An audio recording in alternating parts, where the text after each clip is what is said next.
Doy comentarios, así, qué bonito.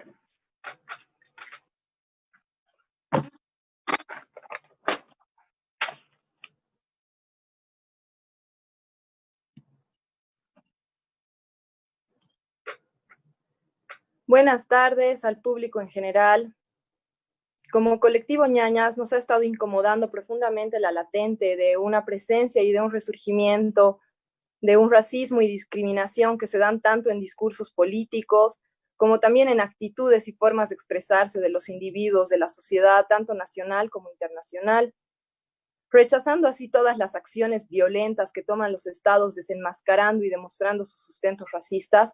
Es por esto que hemos invitado a dos panelistas que nos hablarán y explicarán un poco más acerca del tema.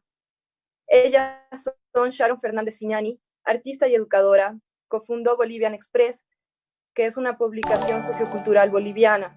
Es fundadora de Cera Bolivia, una organización educativa sin fines de lucro dedicada a desarrollar el autoconocimiento, la inteligencia emocional y el pensamiento crítico en padres, educadores y niños. También es miembro del grupo Hicha.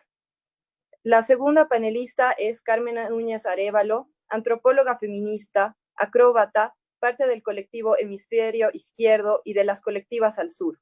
Trabaja en temas de género, interseccionalidad, brecha tecnológica, antropología política.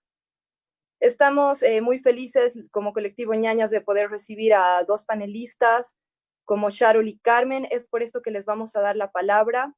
La primera pregunta para las compañeras va a ser, a raíz de una definición de racismo y discriminación, ¿cómo creen ustedes, compañeras, que se manifiesta en Bolivia?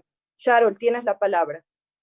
Muchas gracias, Cami. Muchas gracias al colectivo por este espacio y por darnos la oportunidad de reflexionar sobre este tema. Vamos a entender primero los conceptos. Discriminación, según la RAE, es el trato desigual por razones de género, religión, raza y otros. Y el racismo es el trato distinto o perjudicial, ese trato desigual basado en la idea de raza. Lo que quiero dejar en claro hoy es que esta idea de raza es una construcción. La idea de raza es un mito, porque las razas no existen. La definición que nos da la RAE también sobre raza es la siguiente. Cada uno de los grupos en que se subdividen algunas especies biológicas y cuyos caracteres diferenciales se perpetúan por herencia, pero esto no es aplicable a los seres humanos. La explicación que voy a dar a continuación está fundamentada por el catedrático de Fisiología Juan Ignacio Pérez Iglesias de la Universidad del País Vasco. Lo que nosotros entendemos por raza es simplemente un grado de pigmentación de la piel. La piel tiene unas células que se llaman melanocitos y estas son productoras de melanina y la melanina es el pigmento de la piel. Hay dos tipos de melanina, la eumelanina y la feomelanina, que son la primera parduzca y la otra rojo amarillenta. El tono de piel de cualquier ser humano es la combinación entre la proporción y cantidad de estas células, lo que significa que un tono de piel muy claro de una persona y el tono de piel muy claro de otra persona no tienen nada que ver el uno con la otra. Y además, a esto le añadimos el entendimiento de fenotipo. El fenotipo es una combinación, es la combinación de la genética de una persona con el contexto en el que crece. Y la selección genética que responde a los rayos ultravioleta de cualquier espacio en el globo, responde por protección y va a dar como resultado una piel más oscura que otra. Además, a esto le añadiríamos factores de selección sexual. Es decir, de todo esto que entendemos, que los tonos de piel son el resultado de una combinación de eventos biológicos y de eventos demográficos, y no tienen relación alguna con la supuesta superioridad genética de ningún grupo, que es la idea que de alguna manera lleva consigo el racismo, que algunas razas o grupos raciales son superiores a otras. No existen las razas, lo único que tenemos es como en la humanidad son poblaciones y diversidad genética. Pero si no existen las razas, algo que sí existe y es innegable es el racismo. Y el racismo es violencia y es trauma. Para entender mejor y responder a tu pregunta sobre cómo se manifiesta el racismo en nuestra sociedad, voy a usar la estructura sobre la violencia de Johan Galtung, que es un sociólogo noruego pacifista, que postuló que para hacerle frente a la violencia tenemos que deconstruirla y entenderla con claridad. Yo voy a usar esa estructura para entender el racismo. Vamos a clasificar el racismo entonces en 3 tipos: el racismo directo, el racismo estructural y el racismo cultural. El racismo directo es una manifestación física o verbal, es aquellas cosas que pensamos, lo primero que pensamos cuando pensamos en racismo. Por ejemplo, la resistencia juvenil en la plaza de Calacala desalojando mujeres de pollera, eso es racismo directo. Cuando alguien en la calle le grita a otra persona, indio o india de mierda, eso es racismo directo. Las masacres de Sencata y de Sacaba son racismo directo. Cuando una autoridad estatal se mofa del reclamo por la educación que hace una población, es racismo directo. Racismo estructural sucede cuando ciertos grupos son sistemáticamente privados de un acceso equitativo a oportunidades, a bienes y a servicios, los que les permitirían satisfacer sus necesidades básicas.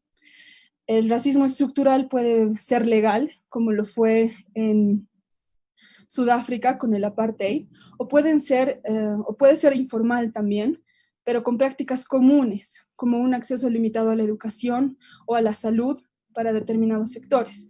Un ejemplo es la precaria y limitada educación destinada al área rural. Eso es racismo estructural. Y racismo cultural es la existencia de normas sociales que son predominantes y que hacen que el racismo estructural y el racismo directo sean percibidos como naturales, como correctos, o por lo menos como comportamientos aceptables.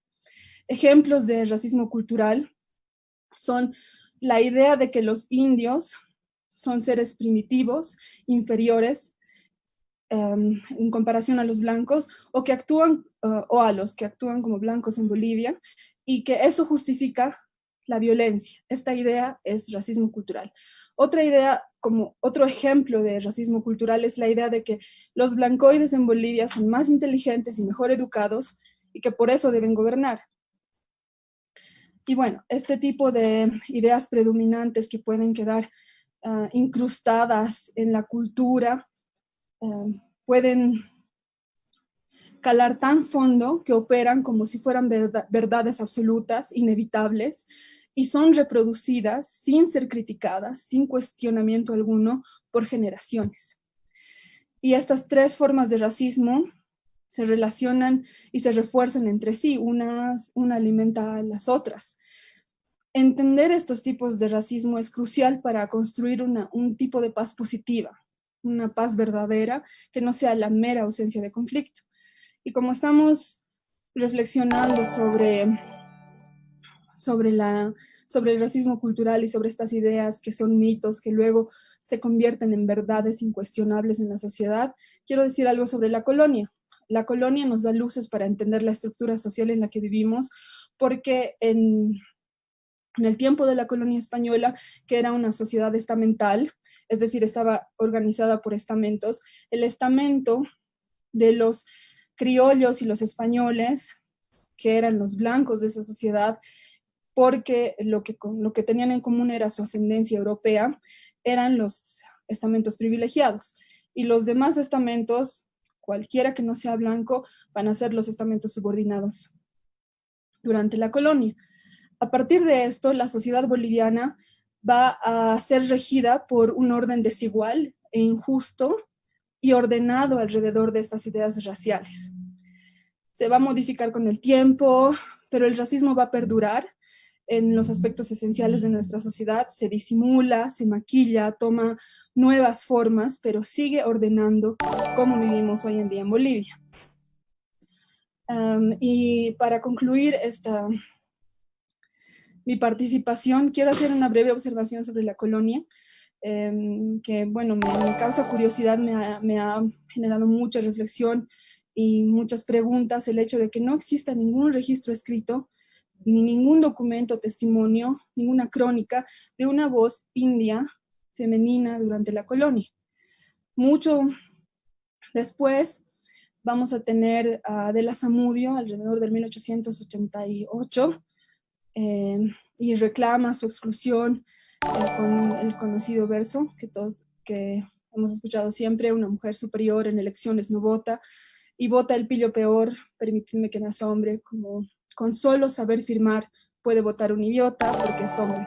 Este es un reclamo de una voz femenina, pero no es una voz india, es una voz legítima, pero esta voz sigue sin existir. Más tarde, en 1975, aparece la figura de Domitila Chungara, casi 100 años más tarde, y su participación en el contexto minero nos va a dar una luz de lo que es mirar desde un cuerpo de mujer india, de mujer subalterna. Y incluso este testimonio es el producto de una expresión de trabajo conjunto, porque ella no escribe este libro, ella lo relata y es escrito es recogido por una escritora extranjera. Y además, en este momento estoy hablando quizás solo del mundo aymara o del mundo quechua, ni siquiera estoy reclamando voces indias, guaraníes, mojeñas, yuracarés, tacanas, etcétera, ¿no? Y antes de Domitila hay un vacío abismal, pero no hay un silencio. Porque si bien no existe un documento, existe una memoria, y esa memoria se hereda y resuena. Y lo que me ha causado de alguna manera gratitud es que esta memoria toma la voz de las mujeres indias de hoy, de esta generación, y hay voces, hay una voz guaraní importante, hay varias voces representantes desde otros espacios indios, ¿no? Eso. Muchas gracias, Sharon, por explicarnos tan claramente la definición del racismo. Justamente qué importante es poder entender qué es el racismo y las diferentes formas de racismo que existen, ¿no? Esto que explicabas del racismo directo, estructural, cultural. Es muy importante poder entender eso como individuos para justamente poder hacer conciencia y entender qué es lo que sucede en nuestra sociedad. Y solamente así se puede dejar de normalizar ese tipo de situaciones. También concuerdo con lo que dices respecto al vacío histórico que venga desde una voz india, desde una voz indígena, que nos cuente qué es lo que sucedió. Ahora le vamos a dar paso y la voz a Carmen para que justamente nos comente un poco acerca de esta misma pregunta que le hice a Sharon, acerca justamente de cómo se manifiesta el racismo de Bolivia y qué definición nos podrías dar tú de esto, Carmen. Tienes la palabra. En general, no creo que es muy importante todo lo que ha dicho Sharon Fernández, y para lo que yo voy a relatar un poquito, es bien importante que tengamos en mente lo que he explicado, sobre todo entre la diferencia entre el racismo directo, las expresiones de racismo directas y el racismo estructural. Y también en general yo voy a hablar un poco desde mi posición, ¿no? Desde donde a mí me ha tocado vivir, desde las condiciones sociales que tengo. Y entonces ayer estaba pensando como que abordar este tema desde momentos históricos clave en Bolivia, momentos históricos para lo que fue el racismo, para construir el racismo que tenemos, pero decidí girar un poco algo que tal vez a veces queremos ignorar y concentrarnos en la construcción del sujeto racializado y no tanto en la construcción de la parte no racializada de Bolivia, ¿no? Entonces quiero hablar un poco de la idea de mestizaje que hay en Bolivia, una idea bien importante en toda Latinoamérica, además una idea que ha formado el racismo en Latinoamérica también es la idea de mestizaje, que se remonta también a esta época colonial y más sobre todo a la fundación de la República, a la independencia, ¿no? Donde una élite que en realidad era tal cual blanca o criolla, como se quiera decir, decidió que no quería tener más estas cargas impositivas a la corona española y por eso empieza a apoyar las rebeliones indígenas que de por sí ya estaban dándose en todo el continente y a montarse sobre ellas en realidad, ¿no? y montó a través de esta idea del mestizaje una distancia de los españoles, pero a la vez, a través de la misma idea del mestizaje, se mantiene la estructura que permite que estos mestizos se sigan beneficiando de la opresión sistemática de los pueblos indígenas y negros, ¿no? Que se sigan beneficiando de su trabajo constantemente y acumulando riqueza. Entonces, realmente desde ese punto, desde la colonia española hasta ahora, en cuestión biológica, en este, al principio ya de la mezcla de fenotipos, de la expresión de estos fenotipos, sí que ha habido una gran mezcla, ¿no? Una de las principales ha sido la mezcla entre los pueblos negros africanos y los pueblos indígenas. Sin embargo, ese mestizaje, que en realidad yo creo que lo que he leído y lo que he podido ver y aprender es realmente una de las matrices más importantes de América Latina, esa mezcla entre los pueblos negros y los indígenas. Y el otro ya es el que se ha dado entre esos y los europeos, tanto en la colonia como en diferentes oleadas a través del siglo XIX y XX. Entonces, si tú ves en la expresión fenotípica biológica, puede haber muchas variantes y es totalmente una gradiente, ¿no? Que realmente ahí hay mucho. Pero si ves en lo estructural, ha cambiado poco. Realmente siguen habiendo estas dos posiciones estructurales, que es la de persona blanqueada o que es leída como blanco, ¿no? Y la persona que es leída como racializada, que no es solo la cuestión fenotípica, ¿no? Como mencionaba también Charol, es un montón de otros factores que intervienen en que una persona socialmente o un colectivo socialmente sea leído como racializado. También puede ser la etnia, ¿no? Factores económicos, factores culturales, por supuesto, y también esto cambia mucho según el contexto, por eso muchas de las personas que en Bolivia son leídas como blancas, etcétera, si se van a otros contextos van a ser una persona racializada más. Pero entonces hay que abundar en esto de la idea de mestizaje como carta ambivalente para la población blanca, ¿no?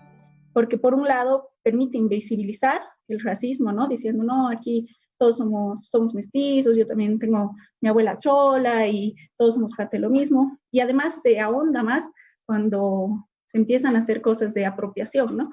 La lucha y la cultura, las palabras, los idiomas de los pueblos indígenas y de la parte de la población racializada es tomada por sectores mestizos y entonces parece que ya no existe esa discriminación, ¿no? Se empieza parece que en Latinoamérica, más ahora con esto que todos señalaron, ay, Estados Unidos es racista porque parece que América Latina es una y es mestiza, ¿no? Y realmente no es así.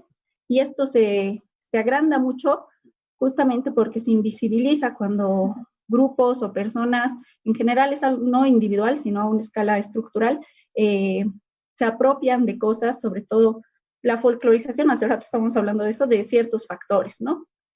Pero a la vez se sigue siempre marcando esa distancia, tal como en el momento de la independización, uno siempre puede remarcar ese antepasado glorioso indígena, esta mezcla tan bonita de Latinoamérica, pero a la vez siempre se rescata también, ay, pero el abuelo español y dices que la piel trigueña en vez de decir que la piel morena. Y realmente el mestizaje es un andamiaje muy grande en todos los pueblos de Latinoamérica para invisibilizar el racismo todavía existe, ¿no? Entonces yo creo que eso a veces deja a ciertos grupos un poco en un limbo, ¿no? Pero yo creo que es sobre todo que no se puede distinguir esto del racismo estructural, que a una parte de la población nos da privilegios, nos da, sí, más que nada privilegios para seguir perpetuando este sistema y que ni siquiera toda esa parte que tiene privilegios se beneficie de la situación de explotación que todavía tienen los pueblos indígenas y los pueblos negros en Bolivia, pero sí que les da ciertos privilegios, aunque no se beneficien completamente, ¿no? Porque no se puede decir que toda la población mestiza es de la élite económica de este país, por ejemplo, ¿no? Pero hay privilegios que se les da en base a la pigmentocracia, en base a la situación económica o incluso al capital educativo, que hacen que esas personas privilegiadas perpetúen el sistema racista de opresión. Eso en general sería mi participación sobre cómo el racismo se da en Bolivia. Muchas gracias, Carmen. Justamente es también importante reconocer, ¿no?, que muchas veces igual las actitudes de discriminación vienen a raíz no solamente de un tema racial, sino también temas de origen, temas de género, ideas políticas, religión. Tenemos que entender que muchas veces estas formas de exclusión, de discriminación, no solamente es por un tema racial, sino por muchos otros temas que están ligados y que están estructurados todos por este mismo tema de excluir a un determinado grupo de la sociedad que creemos que es inferior, ¿no? Pero no existe, pues, estas ideas de superioridad, inferioridad, no son ciertas, porque al final todos somos iguales y todos merecemos un igual trato. Y además que también es importante reconocer que el racismo no solamente crea privilegios en la sociedad, sino también es una razón de exclusión y opresión a estos grupos que son discriminados de la sociedad, ¿no? Y bueno, compañeras, vamos a continuar con el bloque de preguntas. Justamente como somos un colectivo feminista, es muy importante que hablemos de todo lo que estamos mencionando justamente ahora, que es este tema de la discriminación y racismo a la mujer de pollera, que justamente es una doble discriminación la que se comete, ¿no? Creo que es muy importante que hablemos del tema. ¿Y qué nos podrían comentar más al respecto? Shah, tienes la palabra. Muchas gracias, Cami. La pollera, tenemos que entender cómo se percibe la pollera en nuestra sociedad. La pollera es de alguna manera vista como un símbolo de estancamiento. Se la asocia con el trabajo manual, con el comercio informal, con la tierra, o todo lo que involucre, mejor dicho, todo lo que no involucre pensamiento. La mujer que estudia, que es moderna, que se supera, entre comillas, es de vestido, o como se dice todos los días aquí. Esta idea también ha sido internalizada por la mujer india, por la mujer india boliviana, porque en un acto de amor o un deseo de superación para su hija, una mujer de pollera la va a criar como una mujer de vestido, porque hay una carga fuerte sobre lo que significa llevar pollera en este país. En mi familia, mi abuela era una mujer de pollera y ha educado a mi mamá para que se vista de vestido. Incluso evitaba hablar aymara delante mío, de mi hermano, porque no quería que se aprenda la lengua, porque ella entendía, sin haber ido a la escuela, sin saber leer, que la pollera, que ser indio significaba desventaja en esta sociedad. Y en ese entendido, una hija de chola, por el orden de nuestra sociedad, aunque su madre sea de pollera y ella no, está por encima de su madre. Y esta es una idea que está muy arraigada en nuestro país, pero no somos capaces de articular. Y en este imaginario la pollera es lo opuesto a la educación, es lo opuesto a la superación. Entonces es entendible que se la desprecie. Y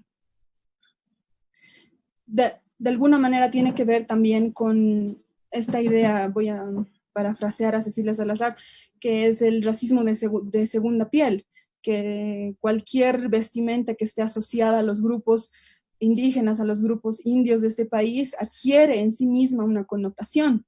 Entonces, la vestimenta va a ser esa segunda piel y se va a dar origen a este racismo de segunda piel. Cuando la pollera o la ropa de segunda mano, la ropa que se compra en ciertas zonas de las ciudades de este país, adquieren esa categoría de un signo que distingue a quienes están arriba de quienes están abajo. Incluso las ropas asociadas a estos grupos tienen esa carga. Estas segundas pieles van a dar testimonio del ascenso social obtenido, por lo que también va a ser relativamente sencillo distinguir a una chola pudiente en ciertas dinámicas sociales. Esta chola pudiente va a actuar como una mujer blanca frente a una chola también, pero que es una recién emigrada del campo, que va a ser doblemente india, porque no solo acaba de llegar a la ciudad, no solo viste de pollera, es una mujer india y además es entre los débiles la más débil, también por ser mujer, también por ser pobre. Y la mujer india que no usa pollera va a vivir racismo también y se va a enfrentar a la sociedad, a todo lo que la sociedad espera de las mujeres, pero va a tener más oportunidades, incluso más respeto, va a ser hasta más humana solo por el hecho de no llevar pollera.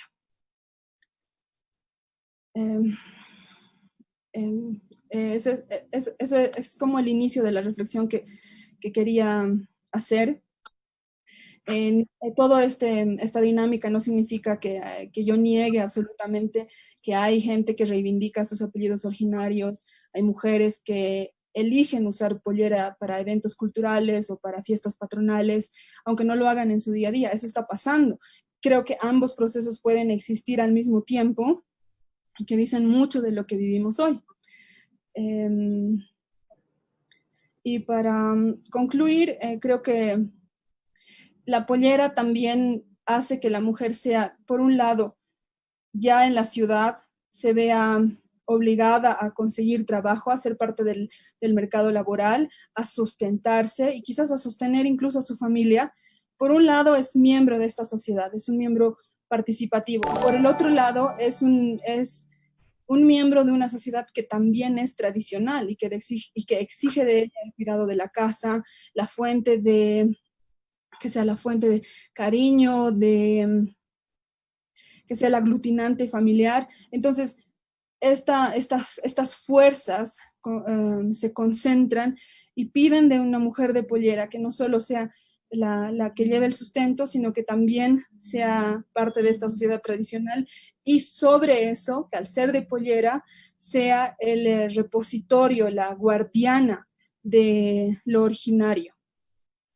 Y esto se naturaliza y se esencializa y no se cuestiona.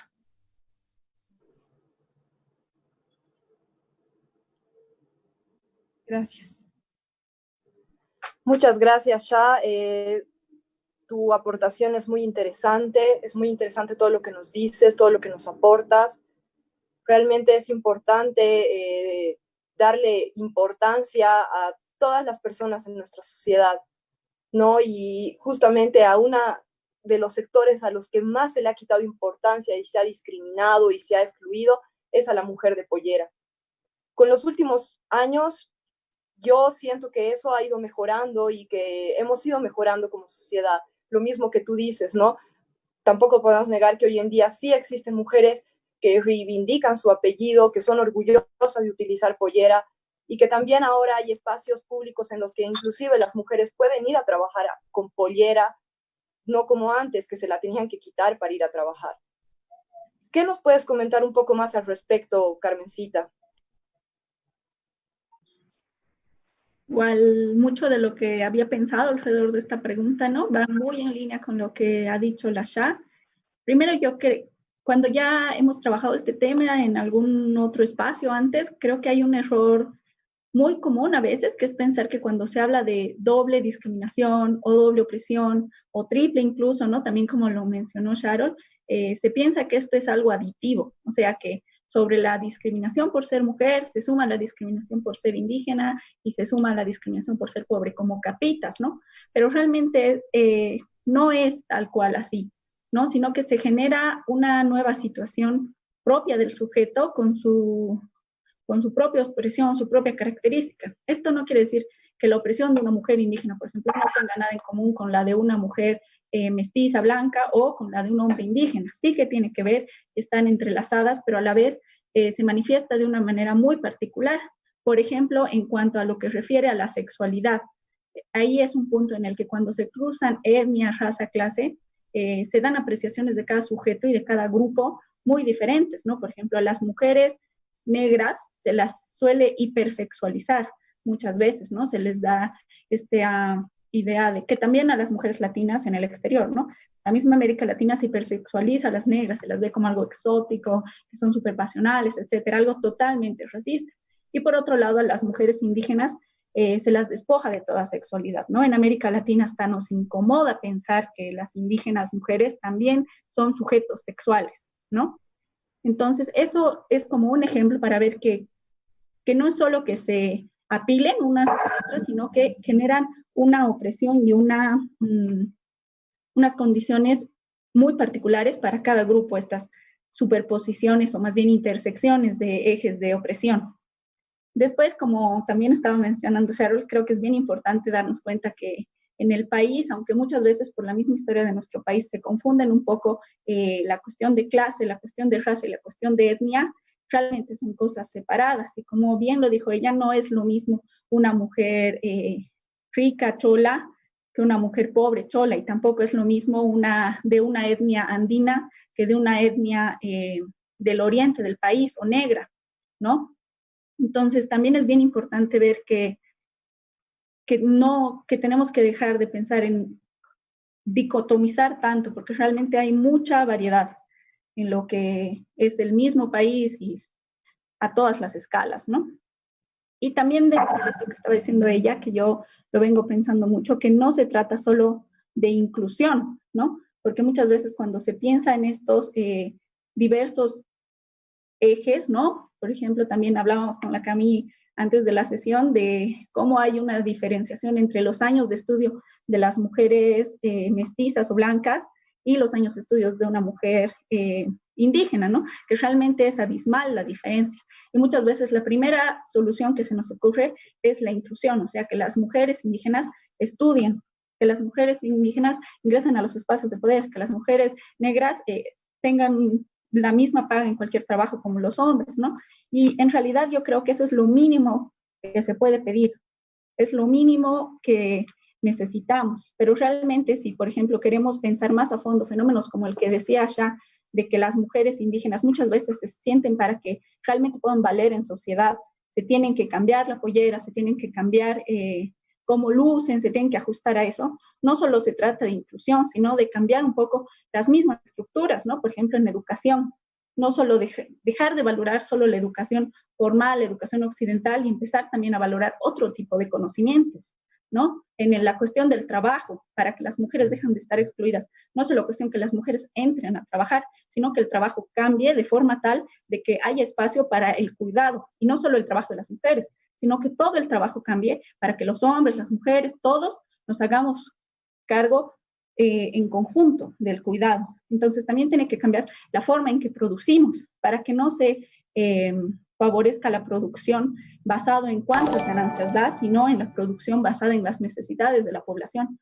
Porque todas estas cosas estructurales en realidad son las que generan el racismo estructural, ¿no? Porque para tener un tipo de producción que dé ganancias se necesita la opresión, ¿no? Entonces no se trata solo de que las mujeres ingresen, que eso es lo mínimo, y las mujeres indígenas, todos estos sectores de opresión ingresen, porque es lo mínimo que se podría pedir, sino de ampliar más la mirada y adoptar otras formas. Y creo que ya, esa es mi intervención al respecto. Muchas gracias, Carmencita.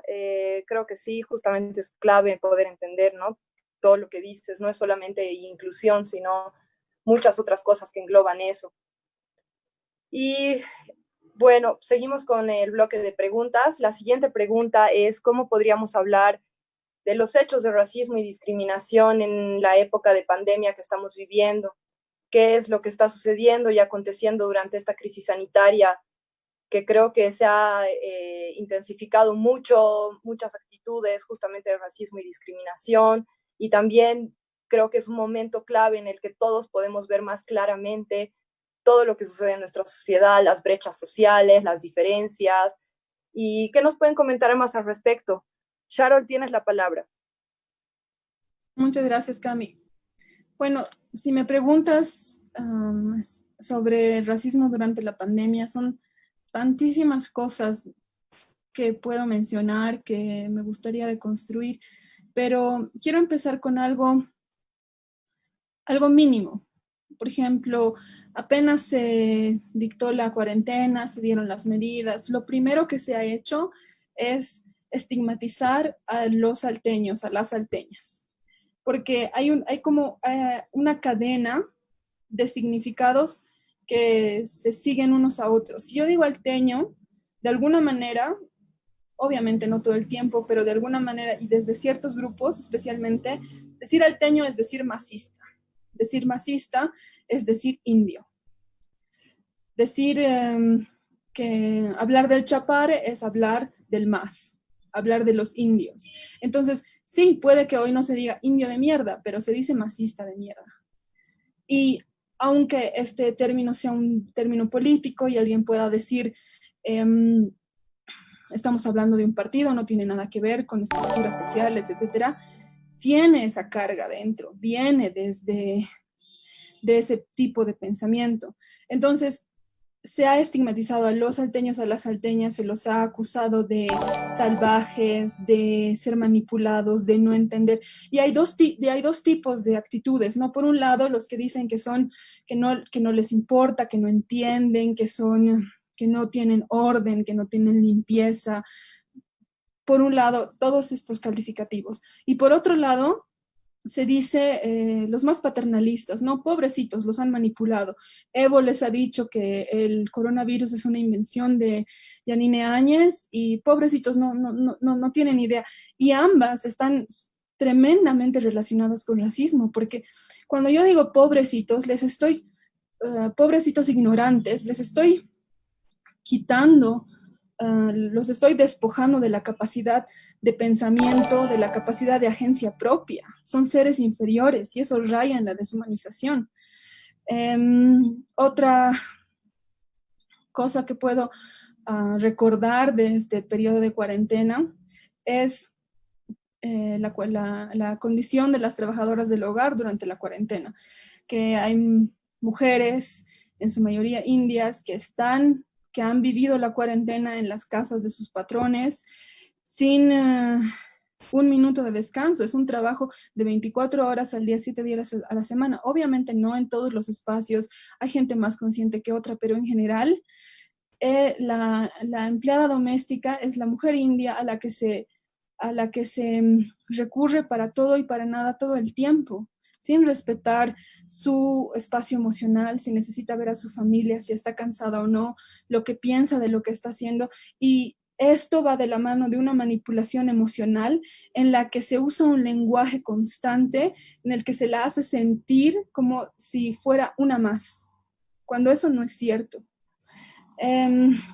Otra expresión de racismo durante la pandemia, los controles en el alto, que no han sido los mismos que en la ciudad. Eso es lo que más cerca tengo, ¿no? Que he sido testigo, he podido ser testigo de eso. Me imagino que hay las traducciones en el resto del país, pero lo que más bueno, no lo que más, pero una de las cosas que más me ha resonado conmigo es lo que ha pasado en Pisiga, cuando teníamos este grupo de gente que estaba en la frontera, que no estaba llegando por línea aérea y que deseaba ingresar al país. La respuesta del gobierno ha sido una negación, oídos sordos, una imposibilidad de entender su situación.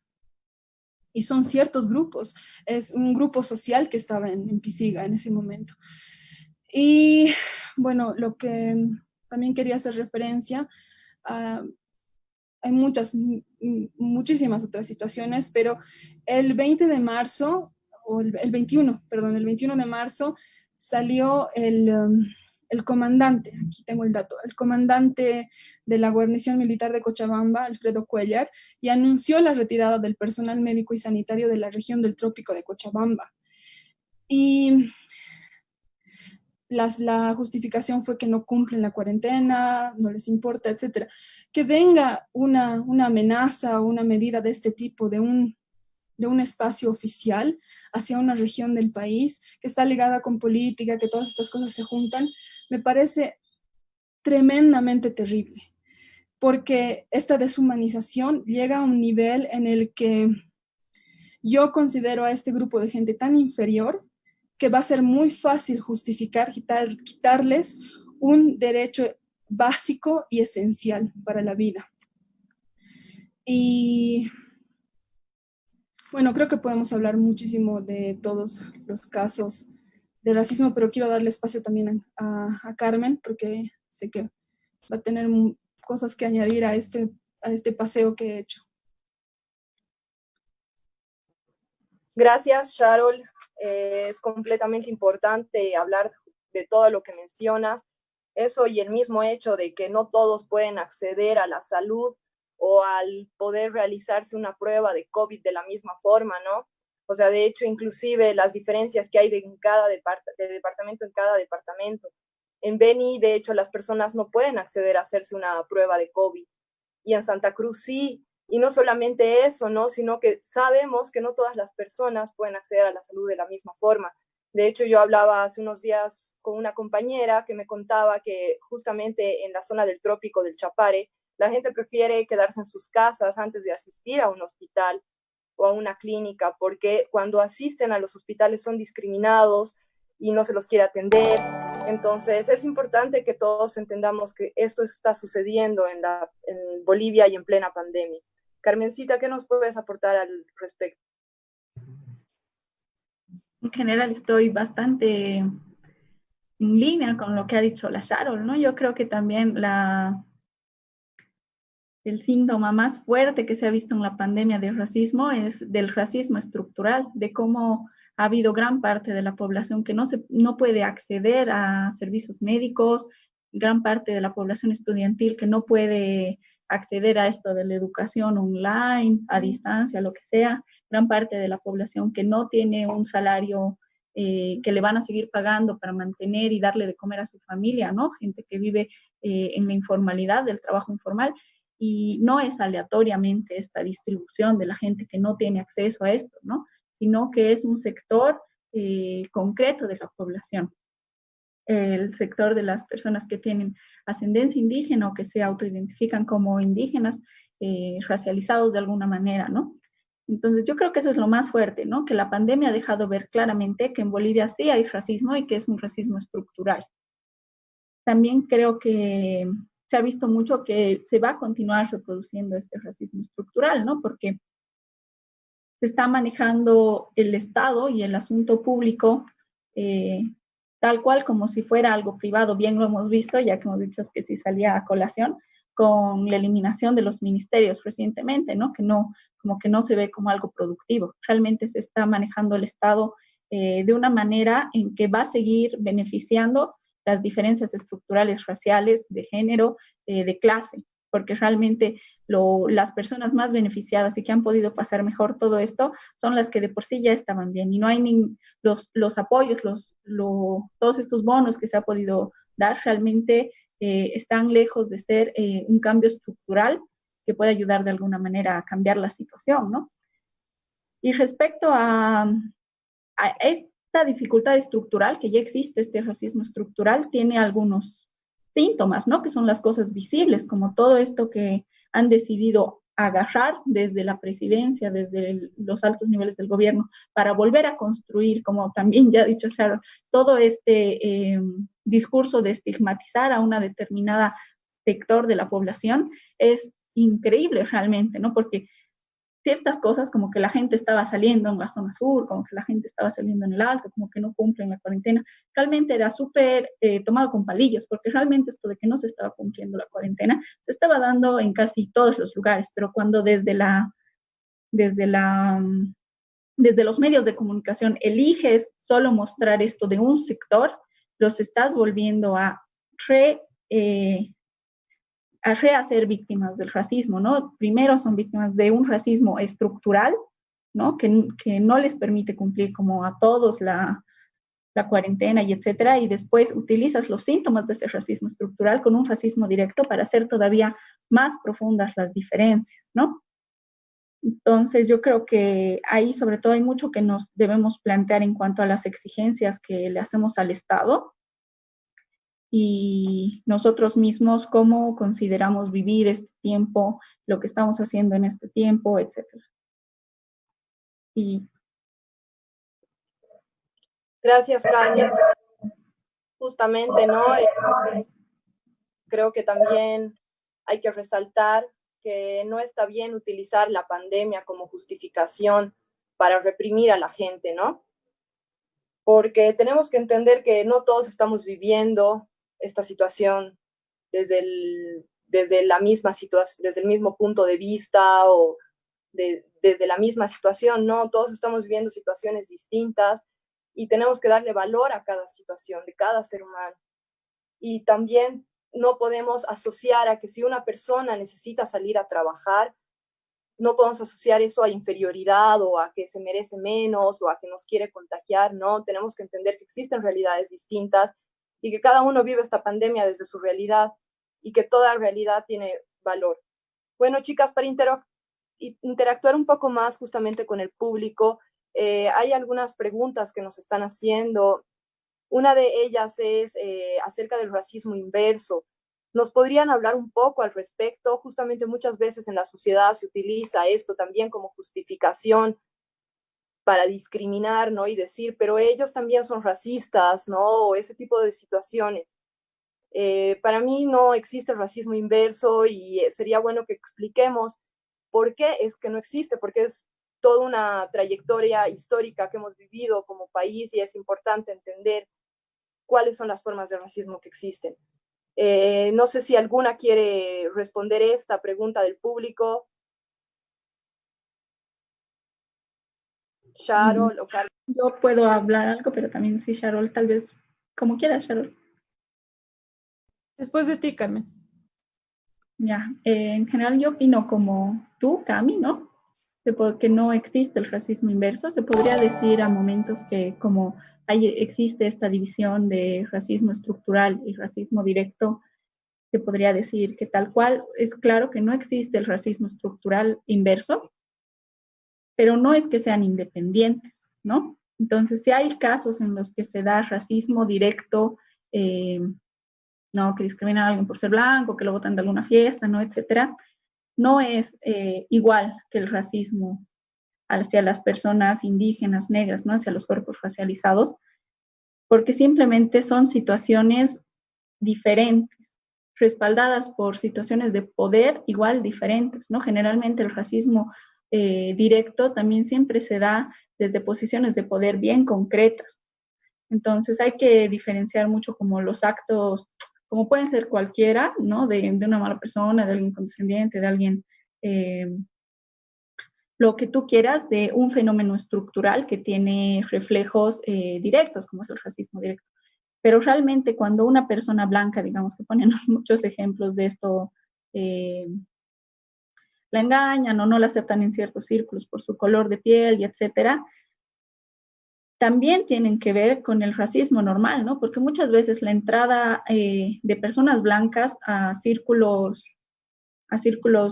racializados quiere decir que esa persona va a tener más protagonismo. Quiere decir que automáticamente tal vez todos van a voltear a ver a ella cuando el colectivo se presente, ¿no? Entonces yo creo que hay que ser bien cuidadosos con ese término y en general no aplicarlo de la misma manera como se aplica el racismo y la racialización.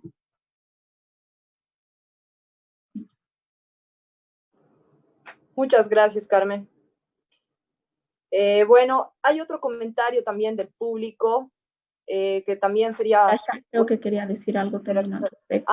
Perdón, disculpa. Sharol, ¿quieres comentar algo más al respecto? Algo breve. Quiero decir que yo un poco tengo el racismo inverso. Hay que, sí, tener mucho cuidado con eso.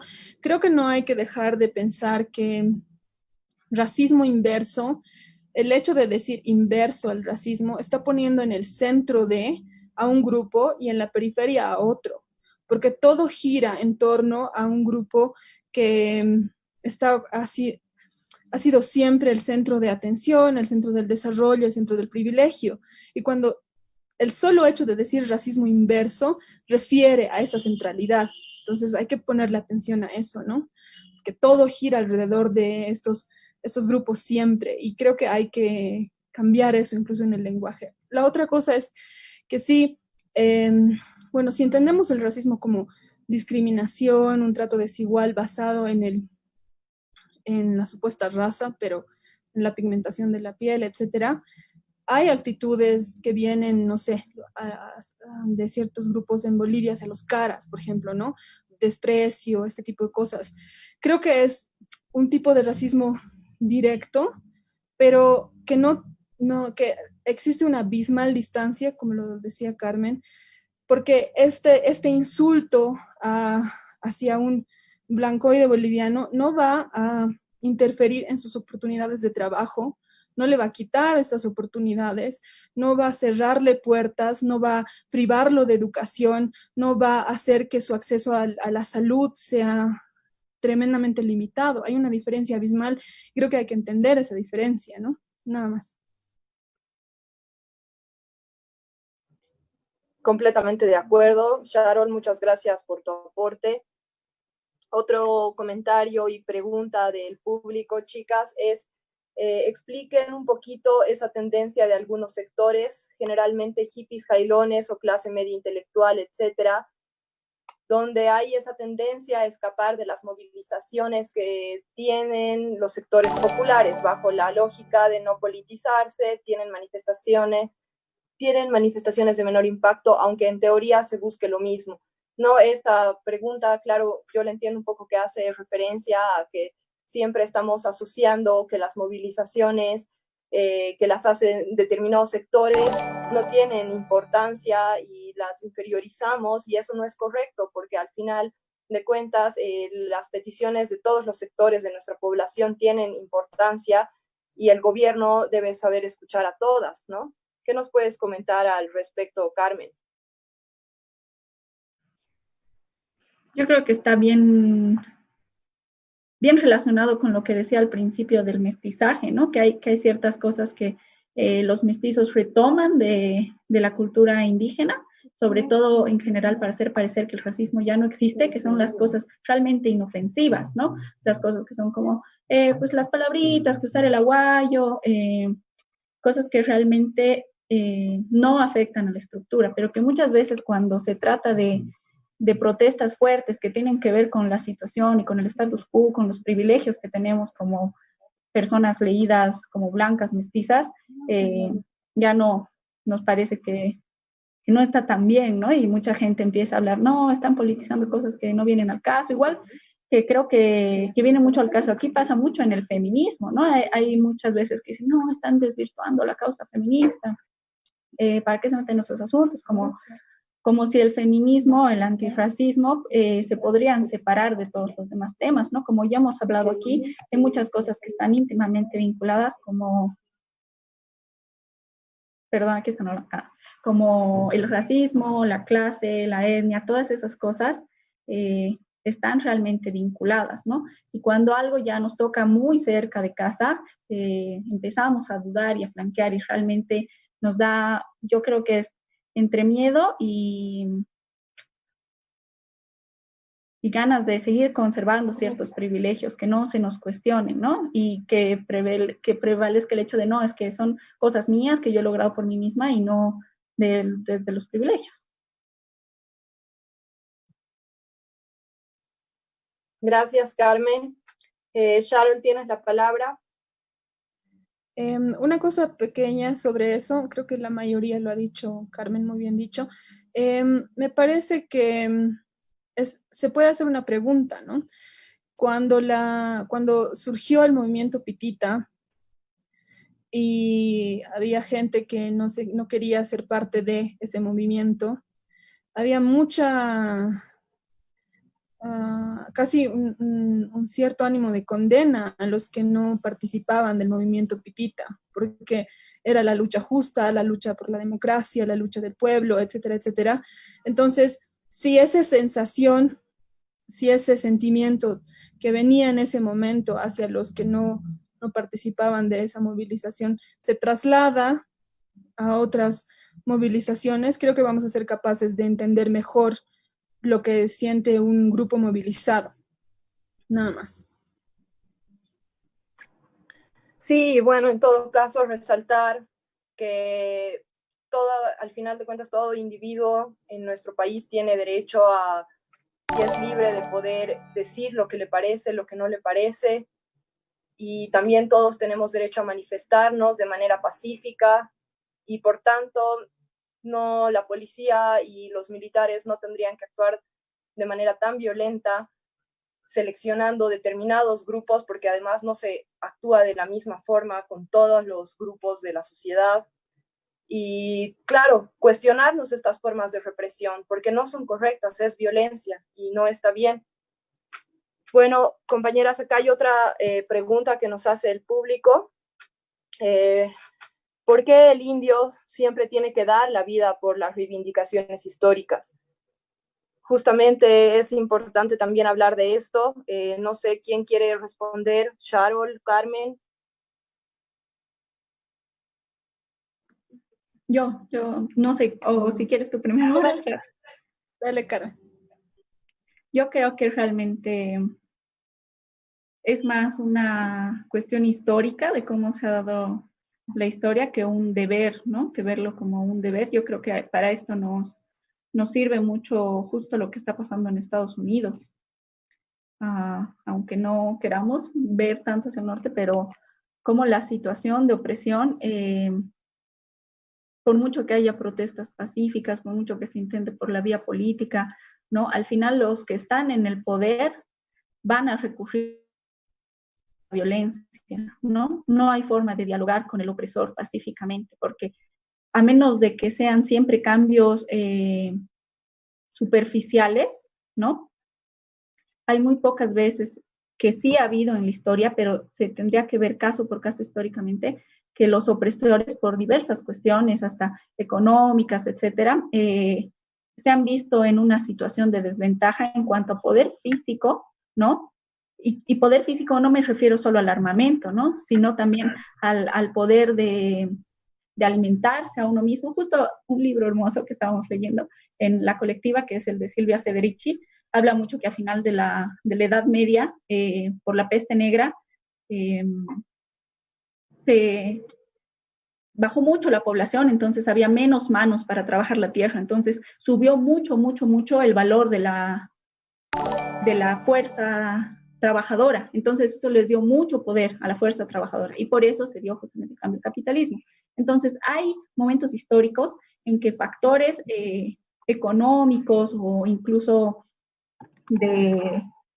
de abundancia, sobre todo entre los económicos y los de fuerza física, tal cual armamento, han estado del lado de los oprimidos, en esos no tienen que dar la vida, ¿no? Pero si los que están en el poder tienen esto bajo su control, que ellos siempre se aseguran de tenernoslo, justamente ahí puedes hablar de muchas cosas como la prohibición del aborto, la constante discurso de amenaza, de amenaza, de amenaza, de amenaza, todo eso hace que ellos siempre tengan este poder en sus manos y que cuando por los medios pacíficos los oprimidos se están acercando a algo, ellos recurran a los medios violentos. Nunca van a ser los oprimidos los que primero recurren a los medios violentos, ¿no?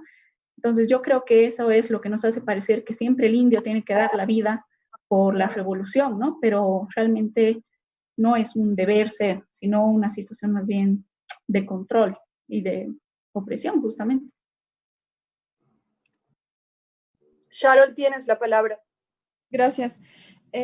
A eso quiero añadir solamente que en una sociedad como la boliviana es triste admitir, pero es cierto que hay vidas que valen menos que otras. Y en este orden, las vidas de los indios son las que menos valen, las que menos han valido en todas las luchas. Y eso tiene que ver con la deshumanización.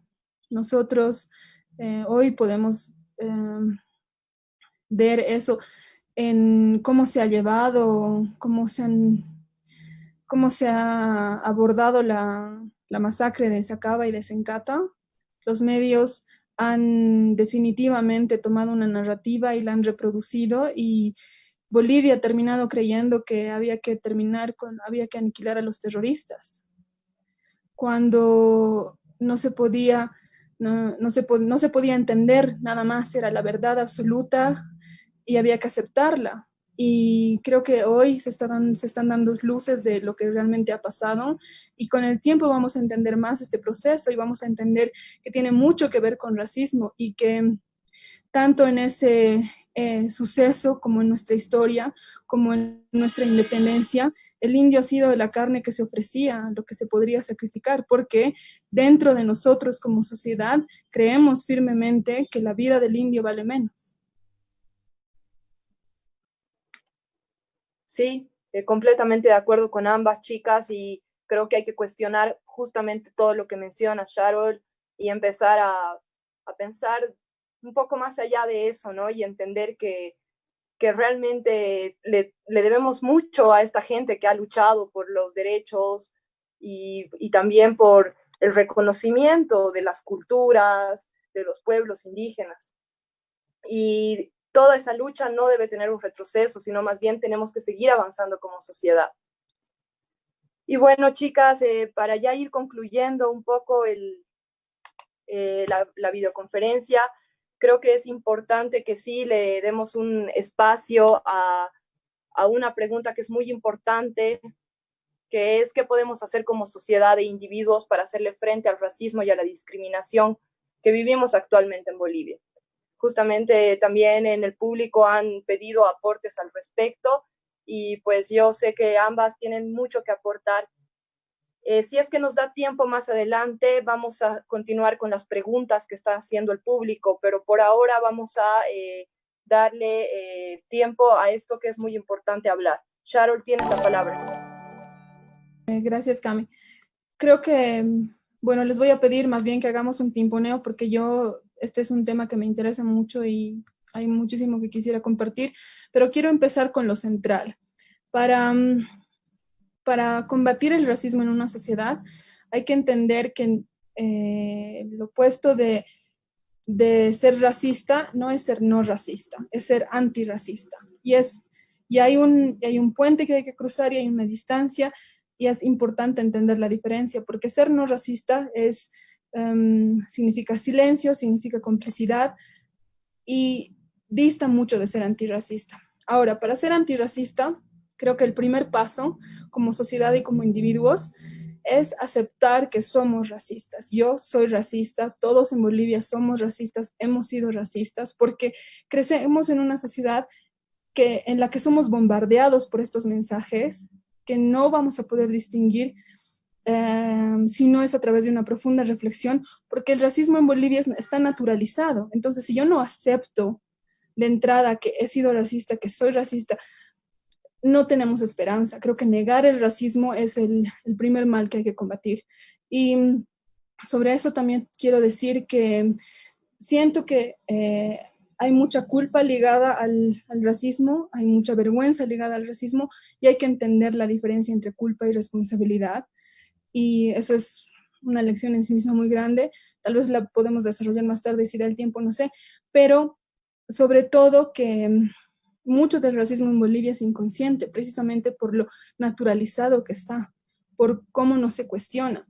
He escuchado más de una vez en este tiempo que no se debe cuestionar desde el inicio de la cuarentena, ¿no? Incluso desde la crisis del año pasado, que no tenemos que cuestionar ni decir nada al gobierno de Áñez, sobre todo al inicio era más fuerte esta idea, porque estamos a favor de la democracia y estamos en contra del MAS. Y muy bien, cada uno puede tener sus posiciones políticas, pero el hecho de que tú digas, esta es la prioridad en este momento y la tarea número uno es deshacernos de Evo Morales y del MAS, y no me importan estas otras luchas, es dar un orden de valores y dar un centro a la sociedad y relegar los demás. Y generalmente lo que se relega es esta cuestión del racismo, que no queremos entender, que es un tabú en nuestra sociedad. Entonces, la primera cosa como individuos es aceptar que somos racistas y que puede que la mayoría de las veces seamos inconscientes de nuestro propio racismo. Carmen, tienes la palabra para comentarnos un poco más al respecto. Sí, bueno, primero que estoy totalmente de acuerdo con Shah, que lo primero es reconocer que en Bolivia hay racismo, ¿no? Que todos somos racistas, como desde lo mencioné al principio, ¿no? En América Latina uno de los principales problemas es la invisibilización del racismo, ¿no? Entonces ese es fundamental, ¿no? Después también creo que es bien necesario, sobre todo si uno aspira a que cambiemos esta sociedad sin un inminente encuentro violento, que las cosas que se vayan avanzando se las tenga, ¿no? Y se las defienda, ¿no? Y esto me refiero mucho a que hay muchas cosas que actualmente se rechazan porque se las ve, la ha hecho el Evo, ¿no? Y como que ahí nos estamos comprando mucho además el cuento del gobierno anterior, que él ha hecho todo, como si el Evo hubiera hecho todo con sus dos manitos, ¿no? Como si mucho de lo que se hizo durante esa época no hubiera sido el resultado de muchas luchas, ¿no? Que eso haya pasado por un proceso en el que el Estado intervino mucho, en el que se limaron muchas aristas muy revolucionarias y muy poderosas de lo que en un principio se planteaba, es un tema justamente para analizar y profundizar en eso, ¿no? Pero no podemos dejar que cositas que se han ido avanzando retrocedan. Y eso va a mi siguiente punto, ¿no? Que yo creo que sí es bien necesario un autoanálisis bien profundo del propio racismo para empezar a ser activamente en nuestro día antirracismo, pero no basta con las actividades individuales, ¿no? Yo creo que hay que tener un horizonte político claro y organizarnos como sociedad, como en la forma que cada uno quiera, ¿no? No creo que haya una sola receta de organización para lograr esto, ¿no? No creo que sea, bueno, nos volveremos todos un partido político, no, ¿no? Pero yo creo que la organización colectiva con un proyecto político claro, antirracista, anticapitalista, es claro es la única vía para mí de cambiar esta sociedad, ¿no? Sí, de acuerdo, chicas. Hay mucho que trabajar todavía como sociedad, pero justamente como comentan las panelistas, pienso que también es muy importante empezar individualmente, ¿no? Haciendo una autoconciencia acerca de todo lo que hemos vivido, porque lo que dice Sharol es completamente cierto, todos hemos crecido en un ambiente racista, en un ambiente en el cual está completamente normalizado inferiorizar a otros individuos, y tenemos que entender que eso no está bien, que no podemos quitarle la importancia a la lucha de un determinado sector de la sociedad simplemente porque lo asociamos a un partido político como ser el del movimiento al socialismo, ¿no? Y bueno, realmente eso es algo que viene hasta de nivel estatal, nivel del gobierno, ¿no? Justamente todo cómo se refiere la misma presidenta a los masistas, que siempre los está catalogando de salvajes. Ahí ya está haciendo una inferiorización a un grupo específico de la sociedad. Y bueno, compañeras, no sé si quieren acotar algo más Sí, a la pregunta, Carol. yo, bueno, quiero ir construyendo, ¿no? Una vez que hemos iniciado con esta aceptación, la confesión de nuestro propio racismo, creo que hay varias cosas que podemos hacer como ciudadanos. Una importante actividad es cuestionar los medios, cuestionar el sistema y hacernos las siguientes preguntas. ¿Por qué se invierte tanto en reforzar la idea de que el indio, el indígena es inferior? ¿A quién le sirve esta idea? ¿Qué poderes fomenta? ¿Qué intereses protege? Eh, Porque nosotros, la población, el pueblo, hemos sido manipulados, somos manipulados, y si no hacemos estas preguntas constantemente, vamos a seguir siendo manipulados. Creo que el racismo es un monstruo gigante, difícil de pelear, porque tiene respuestas para cualquier pregunta y tiene esta capacidad camaleónica de meterse en contextos y tomar formas imprevistas y pasar desapercibido. Y identificarlo, buscarlo, separarlo es importante. Otra cosa que creo que es vital es poner atención a la deshumanización. Cuando se está deshumanizando a un grupo y por qué. Y esto siempre empieza con el lenguaje, hordas masistas, salvajes, todas estas cosas que ya se han mencionado. El lenguaje es un importante creador, es un centro, es una fuente formadora. Y yo sé que vivimos también en una era en que mucha gente se queja del fascismo, de lo políticamente correcto y de que tampoco podemos ir a otro extremo en el que no se puede decir nada por miedo a ofender cosas. Creo que tenemos que tener en cuenta que hay un lenguaje que va a traducirse en la muerte de personas en ciertas circunstancias y que hay algo que yo puedo hacer al respecto, que puedo reflexionar profundamente sobre esto y usar otro tipo de lenguaje. Puede ser molesto, pero es importante, el lenguaje es creador. Y quiero hacer referencia a un experimento que se hizo con una profesora estadounidense, su nombre es Jane Elliott, es relativamente famoso este experimento, porque creo que la empatía, de tener la capacidad de estar en los zapatos del otro va a ser vital para ganar esta batalla, porque el racismo es un trauma que atraviesa los pueblos no solo del lado del agresor, perdón, no solo del lado de la víctima, sino también del agresor. El racismo es un trauma que nos condiciona. Entonces, voy a contarles un poco de este experimento, imagino que tal vez han escuchado. Es una maestra que a sus niños, a un grupo de niños les dice un día, bueno, vamos a separar los niños de los ojos marrones de los niños de los ojos azules, y ustedes, niños de ojos marrones, tienen que saber que son superiores, porque además se inventa un pedazo de información científica, un experimento que supuestamente demuestra que los niños de ojos marrones son más inteligentes, más hábiles, más diestros en varias cosas, y los niños de ojos azules son inferiores. Y los deja interactuar por una semana reforzando este mensaje. Y claramente ve que los niños de ojos marrones empiezan a dar muestras de mejor desarrollo cognitivo, liderazgo, crece su confianza en sí mismos, y lo contrario con los niños de ojos azules. Y luego la siguiente semana cambia, le da la vuelta a la idea y les dice a sus alumnos que en realidad los niños de ojos azules son superiores y los niños de ojos marrones son inferiores. Pero para este momento los niños de ojos azules ya habían sentido tan profundamente el peso de este orden que fueron menos agresivos con los niños marrones. Perdón, con los niños de ojos marrones. Entonces, creo que la empatía, muchas cosas se sacan de este experimento, ¿no? Por un lado, la empatía, el haber sentido eso en carne propia, te da la capacidad de no querer hacérselo, de no querer perpetrarlo en alguien más.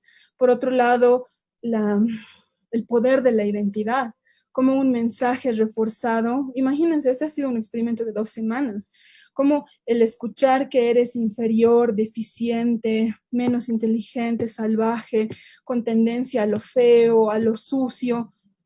¿Qué tipo de identidad se puede construir después de este bombardeo de ideas hacia cualquier ser humano? Si uno no tiene la entereza, la fuerza casi sobrehumana de contrarrestar esto, va a terminar siendo lo que dicen estos mensajes. Creo que el poder de la identidad también es importante. En ese sentido, una identidad que se construye y que viene del ser racializado con la conciencia de que se está enfrentando a un sistema que lo quiere ver como inferior porque tiene réditos, pero que no tiene nada que ver con él. Que no hay relación alguna entre su inferioridad o superioridad, solo un sistema dañado, construido para beneficiar a ciertos grupos, pero no tiene nada que ver con aquellas cosas que definen al ser racializado. Eso. Gracias, Sharol. Justamente, ¿no? Son limitaciones que nos ponemos como sociedad, y si no le hacemos frente a esto, seguimos con estas limitaciones y seguimos estancados sin poder avanzar. Si nos unimos todos y entendemos que realmente es importante la vida de cada ser humano, lo que vive, su situación, su realidad, entonces justamente trabajar más el tema de la empatía. Entonces creo que entender estos temas del racismo, la discriminación, e inclusive entender cuando un grupo social actúa en contra de lo que son tus ideas, ayuda para poder entender e ir un poco más allá de lo que estás viendo, evidenciando, porque igual últimamente todo lo que recibimos es a través de las redes sociales, y un poco construimos nuestros conceptos en base a lo que vemos en el Facebook, en lo que vemos al Instagram, y no está bien. Tenemos que ir un poco más allá, ser empáticos, investigar un poco más a profundidad. Carmen, no sé si es que quieres acotar algo más al respecto.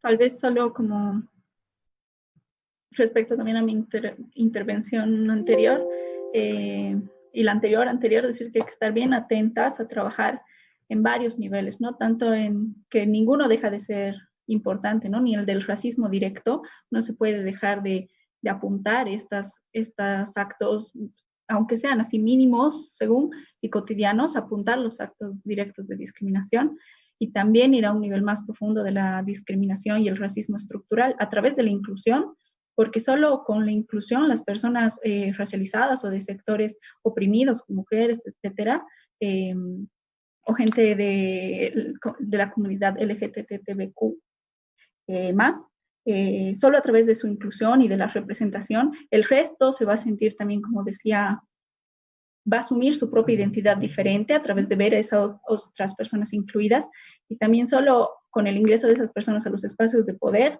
es que la estructura más profunda y la forma de hacer las cosas va a poder ir cambiando, ¿no? Y por espacios de poder no me refiero solo a la política formal, que muchas veces creemos que ese es el único poder que existe, ¿no? Pero en realidad hay poder en todas partes, en la industria cultural, ¿no? También en los espacios privados de trabajo, ¿no? En las compañías, etcétera, donde en puestos altos casi nunca se ve ni gente racializada, ni mujeres, incluso si son mujeres blancas, ni gente de las diversidades sexuales, ¿no? Y también en otro tipo de círculos, espacios de poder familiares, incluso de esparcimiento, de deportes, etcétera. Yo creo que es bien importante tener una mirada amplia, ¿no? Por eso digo que no hay solo un camino, ¿no? Y en todos estos lugares es necesario luchar, ¿no? Como que hay muchas veces que la gente siente que se tiene que meter en política, sí o sí, en la política estatal, para incidir en estos temas, pero no es necesario. La organización colectiva yo creo que sí es necesaria, pero en casi todos los aspectos donde uno se desenvuelva, se puede organizar políticamente para cambiar estas cosas. Es justamente un trabajo integral, compañeras. Sharon, tienes la palabra. Gracias, Cami. Quiero hablar de dos cosas que son igual un mundo cada una de ellas, pero creo que, como decía, la palabra es creadora y por nombrarlas ya es un paso, ¿no? Por un lado, creo que el sujeto no racializado, la persona que no es vista en la sociedad como india, etcétera, tiene que hacer un trabajo de autocuestionamiento y de examinación profunda, porque me pregunto, esto lo decía Toni Morrison, ¿no? Si necesitas que alguien esté de rodillas para sentir que eres grande, hay algo muy serio pasando contigo. Y también lo que me lleva a la pregunta de ¿qué es una sociedad sin racismo? Para las personas que están en la punta del triángulo y que no son racializadas, si desapareciera el racismo, si no tengo eso para sentirme superior, todavía me siento buena persona, todavía puedo ver en mí cosas que me agradan. Creo que es un extremo, ¿no? Ponerlo de esa manera, pero creo que a veces necesitamos ese tipo de preguntas extremas para entender ciertas ideas, ciertas situaciones, sobre todo cuando no las vivimos en carne propia. Entonces, la autoestima, una sociedad madura con autoestima, creo que no necesitaría de generar formas de desprecio y de opresión a ciertas poblaciones. La autoestima por un lado. Y por otro lado, que también igual es un mundo en sí mismo, el perdón. Creo que del otro lado, desde el sujeto racializado, va a llevar quizás generaciones, pero creo que nuestra responsabilidad es hoy, y hay que pensarlo en estos términos. Estamos profundamente ligados al pasado y no debemos negarlo, y de nuestro hoy va a depender nuestro futuro, pero precisamente hoy quisiera que pensemos en perdón, porque no veo una salida más. Y no estoy hablando de un perdón que se da porque es pedido, no estoy hablando de simplificar la idea de perdón, estoy hablando de un perdón restaurativo. Y ahí voy a tomar una idea de la filosofía judía, que es el perdón restaurativo, que tiene varias partes y que no es posible si una de estas partes no se lleva a cabo. Se inicia con admitir la agresión, hacerla pública y con tomar acción reparadora. Se necesita restaurar en lo posible todos los daños que la agresión ha causado y tiene que ser tangible. Y entonces se puede hablar, tiene varios pasos, pero en resumen la esencia del perdón restaurativo es eso. No creo que podamos hablar de sanar como sociedad si es que por un lado no pensamos en dejar atrás este dolor que ha rayado en la deshumanización, que cruza nuestra historia y cómo nos hemos construido como indios, como sujetos racializados. Creo que hay que tener esa capacidad, creo que hay que abrirnos a esa posibilidad, pero que no puede ser un perdón que se otorga solamente porque se ha pronunciado. Tiene que haber una acción restauradora, tienen que haber políticas estructurales que reviertan ese daño. No puede la educación, la salud ser un privilegio de pocos y perpetuar este ciclo vicioso de hacer que siempre en nuestro país los indios sean los ignorantes, los carentes, los oprimidos. Pero creo que es importante pensar en esto.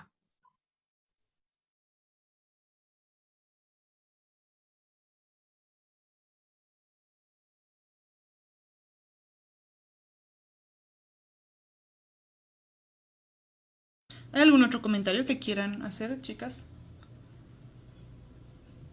Creo que no. Carmen.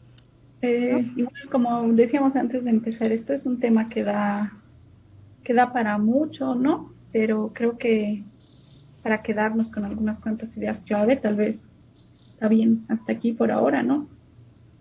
Bueno, Yo cerraría con una cita que al leer cosas para este conversatorio encontré.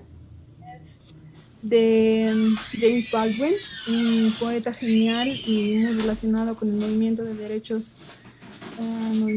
derechos civiles en Estados Unidos, y es lo último. Dice: debemos ser lo más lúcidos posible acerca de los seres humanos, porque todavía somos la única esperanza para unos y otros.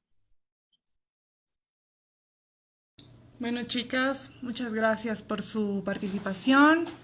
Esperamos tenerlas de nuevo en otra transmisión en vivo y bueno, no sé qué más podemos decir. Muchas gracias a todos los que nos están viendo y hay que seguir adelante, ¿no? Gracias. Gracias, chicas. Muchas gracias a todos. Por organizar esto y por invitarnos. Gracias. Igual a todos los que han estado aquí viendo y discutiendo sobre esto, gracias. Gracias, chicas. Bueno, pues con esto damos por terminado la transmisión y esperamos tenerles pronto a todos. Gracias.